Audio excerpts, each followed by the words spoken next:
Vibration is a masculine creative force countered by matter, which is a feminine receptive force. Thus begins the principle of duality. We see this duality in ancient myths and philosophies, yet only those philosophies and scriptures that were perverted and raped of the original meaning gave the impression that one polarity was good while the other was evil. The original sages, adepts, and shamans taught that both are necessary, and one would not exist without the other. These two important principles come together to form all things in the universe. This is Kymatica. Even language, logos, the communication of any and all things in nature, depends upon this principle. Pete Peterson, in his works Cymatics, the Science of the Future, stated that nature shows examples of Kymatica in everything. This phenomena is found to be one of the prime forces that moves biological evolution along its path. Dan Winter reproduced an experiment to prove that the ancient languages of Hebrew and Sanskrit, when spoken, create a vibratory frequency that moved matter into sacred geometrical patterns. Upon further investigation, Hebrew, Sanskrit, Aramaic, Arabic, and other elder dialects have older roots in a parent language of Gaelic and quite possibly an even earlier origin.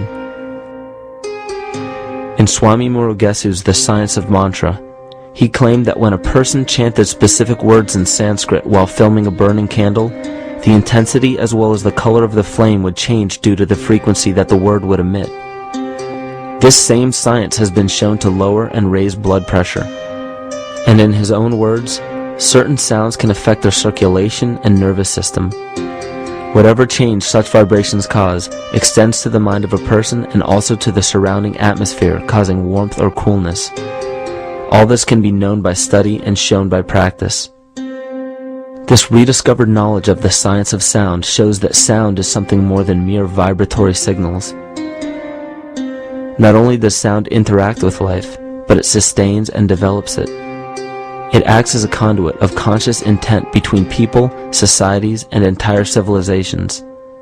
Yet the psychic illness we endure due to the domination of our false ego is reflected in the collective. Our psychological schism has shut us off from communicating correctly with our inner self, which is exactly how cancer cells within the body operate.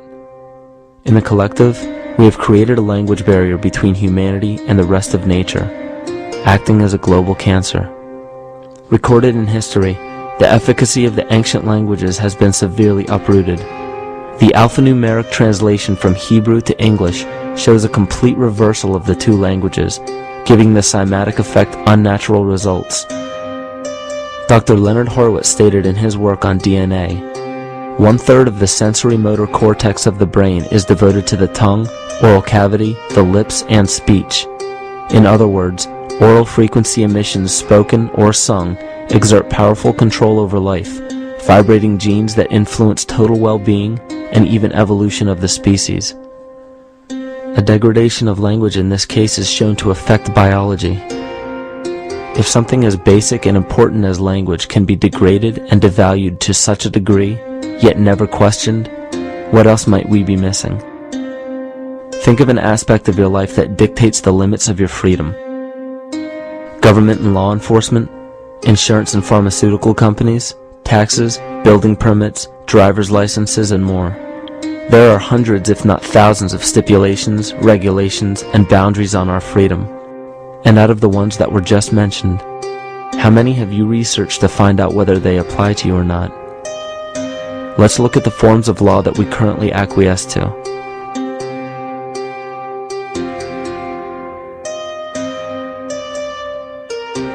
A common misconception among people is that any rule or regulation that governs them falls under one category: law.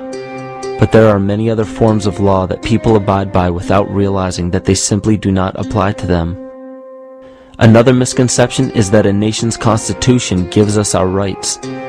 A constitution does nothing more than list the rights that we already have. We are born with inalienable rights, endowed to us by our Creator. They are not given to us, and they cannot be given away.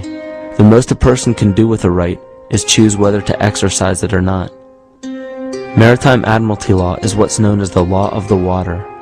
It is superseded by civil law and only applies to those who willingly contract themselves into it. The definition of Admiralty law is a body of private international law governing the relationships between private entities which operate vessels on the oceans. Let's look at how and why a form of law that is fashioned to govern corporations, businesses, and vessels has imposed its rule over natural human beings. This is all done through a form of word magic. A simple perversion of language has made it possible to convince people around the world that these alternative laws apply to them. One of the predominant beliefs in modern culture is that licenses, permits, registrations, and other forms of documentation are required to operate motor vehicles, use public roads, build structures and establishments, engage in free enterprise, and much more.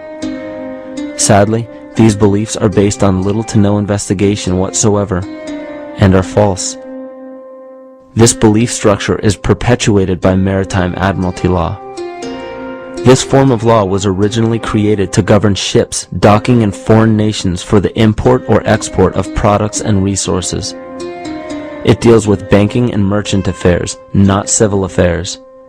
When a product is taken off of a ship and brought into a foreign land, that nation takes custody of the resource and accounts for it with a certificate. That certificate marks the birth date of that product in the custody of the respective nation. Think of why it is supposedly required to have a certificate of live birth in the first place. The Barron's Dictionary of Banking Terms defines a certificate as a paper establishing an ownership claim. So right there, we notice that everyone with a birth certificate is defined as being owned. People are used as collateral with other nations because the U.S. is bankrupt. The United States declared bankruptcy on March 9th of 1933.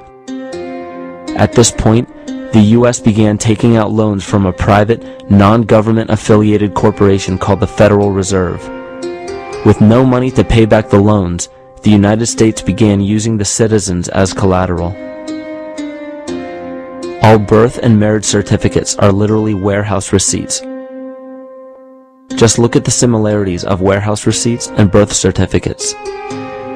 Both document the date of issue, a serial number, registration number or receipt number, a description of the product, and an authorized informant to notify the appropriate government agency. With all of this information being readily available, the majority of people are unaware of their involvement with Maritime Admiralty law. This is possible through the manipulation of language. This Admiralty law changed the meaning of the word person from a natural living person to a corporation. Driver's licenses, vehicle registrations, auto insurance forms, building permits, gun permits, work permits, tax filing documents, birth and death certificates, traffic citations, and many other forms of documentation that were once believed to be absolutely necessary only applied to persons or corporations. Upon signing such a legal document, you are indirectly waiving your rights under the Constitution and lowering your status to that of a corporation that is created with the same exact name as you. The only way to reconcile your true name from the name of the corporation is to take notice that the corporation has its name in all capital letters. This is known as capitis diminutia maxima. You may take notice that your driver's license, birth certificate, social security card, insurance cards, and more use all capital letters to legally represent the corporation with your name, not you. The corporation is known as an artificial person, whereas you, the human being, are known as a natural person. This deception goes even deeper when it comes to the courts that we attend. When showing up to court, you will notice that there are seats for witnesses behind a wooden fence or barrier. The defendant must cross through the entrance to the other side of the barrier where the plaintiff and judge sit. This act symbolizes the boarding of a ship. At this time, business can be conducted in Maritime Admiralty law. The judge, acting as captain or banker, is responsible for settling the balance between the two sides. This is why there is always a monetary value involved in any court case.